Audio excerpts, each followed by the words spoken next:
ثم جعلناك على شريعة من الأمر فاتبعها ولا تتبع أهواء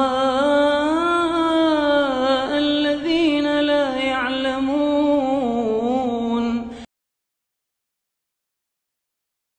Islam ini itu datang mengajarkan penganutnya agar supaya menjadi seorang hamba kepada Allah Subhanahu wa taala. Dan mereka dicipta untuk itu. Wa ma khalaqatul jinna wal insa illa liya'budun. Tidaklah aku menciptakan jin dan manusia kecuali untuk beribadah kepadaku. Itu tujuan mereka dicipta, beribadah. Ya, karena itu umat Islam pikiran mereka yang paling banyak adalah bagaimana berbuat ketaatan, beribadah kepada Allah dengan sebenar-benarnya agar supaya bisa selamat di sakaratul maut, bisa selamat di alam kubur, dia bisa selamat dari pertanyaan ketika menghadap kepada Allah, bisa masuk surga, dijauhkan dari api neraka. Itu umat Islam. Jelas ya? Karena itu orang yang benar keislamannya, dia tidak terlalu banyak keinginan pada hal-hal yang mengandung perpecahan. Iya. Gampang dibakar pada perkara-perkara yang mengandung kebencian. Karena itu Rasulullah SAW ketika memberi kaidahnya di atas hal ini. Ketika beliau kabarkan akan terjadi nanti, akan datang penguasa-penguasa yang zalim. Ya. Dan luar biasa ya dari kezalimannya. Diterangkan di dalam hadits riwayat Muslim, sayakunu ba'di a'immatun yastannuna bighairi sunnati wa yahtaduna bighairi hadi. Akan datang setelahku para pemimpin, mereka mengambil sunnah selain daripada sunnahku, mengambil petunjuk bukan dari petunjukku. Wa yaqumu fihim rijalun qulubuhum ka qulubis syayatin fi juthmani ins.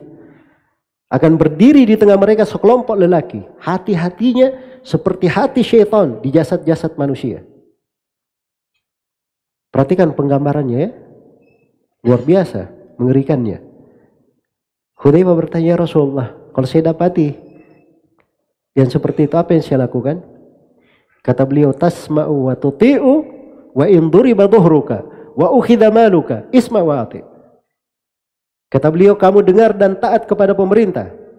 Walaupun dipukul punggungmu, diambil hartamu, dengar dan taat. Ya. Tidak diberi rincian oleh Nabi. Lihat dulu, barangkali ini pemerintah ini ya keliru. Ya, ada kebijaksanaannya yang harus kita tentang. Ya. Jelas ya? Nah, diberi rincian seperti itu oleh Nabi. Sebab itu bertentangan dengan makna penghambaan. Ya. Kalau dia ingin memperbaiki, bukan begitu caranya.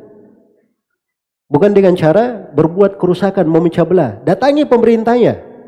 Nasihati secara langsung. Ya. Itu caranya. Kalau dia tidak bisa seperti itu, dia cari kepada orang yang bisa menyampaikannya. Dia tidak dapat, dia bersabar, berdoa kepada Allah. Ya. Tidak ada yang berkata, oh, masa kita sabar terus, sampai kapan mau sabar? Sabar itu ada batasnya. Ya, kalau sabar ada batasnya, bukan sabar lagi namanya. Ya sabar memang seperti itu, sabar. Jelas ya?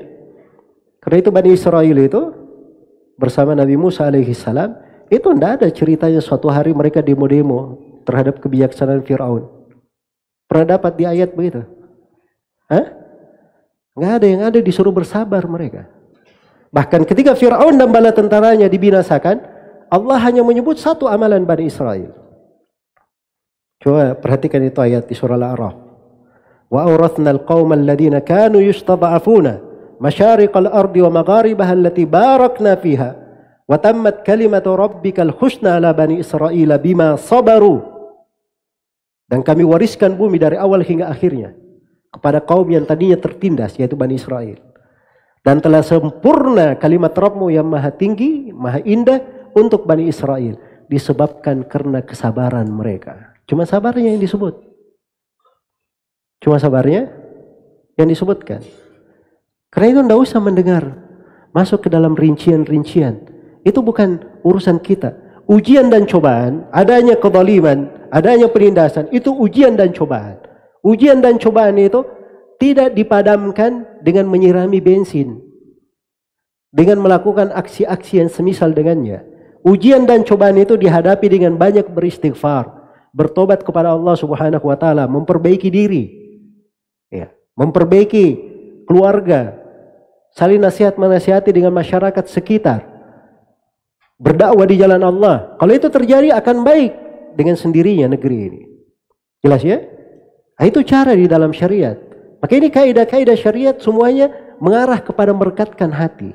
Bukan membuat perpecahan atau menambah perpecahan atau membiarkan orang-orang yang berbuat perpecahan di tengah umat Islam tanpa diingatkan bahaya-bahayanya.